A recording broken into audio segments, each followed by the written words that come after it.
صلاح هرب يا رجالة. الفرعون محمد صلاح أول ما اتفرعن علينا إحنا.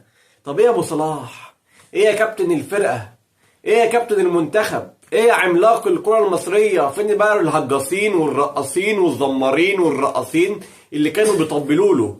كلوب بيعلن إن صلاح هيمشي وهيجيلنا على رنة، يعني لو وصلنا للنهائي احتمال يبعتهولنا، احتمال يتصدق علينا. خير صلاح مش لمصر، وقلناها 50 مرة. خير صلاح لبره. من ايام الارواح المقدسة قلنا لكم، من ايام رأس السنة والكريسماس والحوارات ومو صلاح قلنا لكم صلاح مش فارق معاه منتخب مصر. يعني دلوقتي هو عنده ايه؟ هو عنده رباط صليبي عشان يسافر يتعالج بره؟ ده انا كنت بتريق لما قلت له في مستشفى في ليفربول والدنيا حلوه، بس مش للدرجه دي. بحسب فيه دم، بحسب مقدر التيشيرت اللي هو لابسه. هم في ليفربول في دكاتره وهنا حلاقين صحه. دكتور محمد ابو العيله دكتور المنتخب ايه سمكري؟ في ايه؟ في ايه يا ابو صلاح؟ في ايه يا فخر العرب؟ سبت المنتخب في اهم ماتش في البطوله، ماتش يعني عنق الزجاجه. طب ما كنت تستنى لعل وعسى كانت تيجي من ربنا، بعيد الشر، يعني ربنا يكون يريد ان احنا نخرج.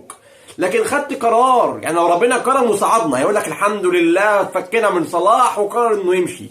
طب ما صعدناش هيقول لك ما هو صلاح هو السبب، علشان عمل زعزعه في اوضه اللبس وجه في اهم يوم في البطوله وقرر انه يمشي. يعني انت في الحالتين خسرت. مين الذكي اللي بياخد لك قراراتك؟ يعني مين الذكي اللي بيقول لك يعني اعمل كذا وما تاخدش كذا؟ ازاي يا محمد صلاح؟ يعني يا جماعه يا اللي بتدافعوا عن صلاح، هل ده فخر العرب؟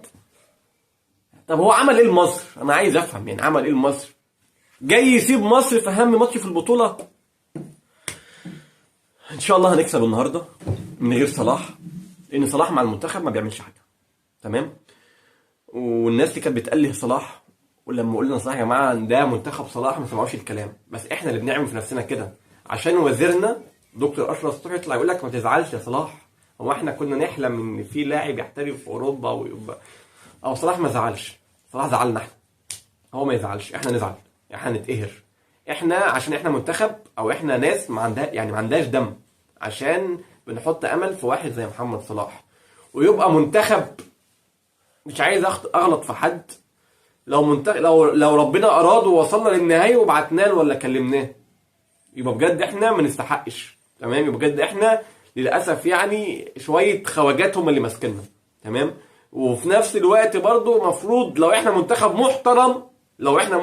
محترم، شرط الكابتن تتسحب منه، ان هو مش قائد، هو مش كابتن. لان لو كابتن كان اتعالج، مع ان الدكتور اعلن ان هو ماتشين، هيغيب ماتشين. يعني مش اضعف الرباط الصليبي بعيد الشر، يعني هيغيب ماتشين، يعني شويه تلج وبس وشويه بتوع يعني. تمام؟ هيغيب ماتشين. كان دعم وكان اللي هو كابتن بقى يبقى، لكن هو لا مصلحه جوه الملعب ولا مصلحه بره الملعب.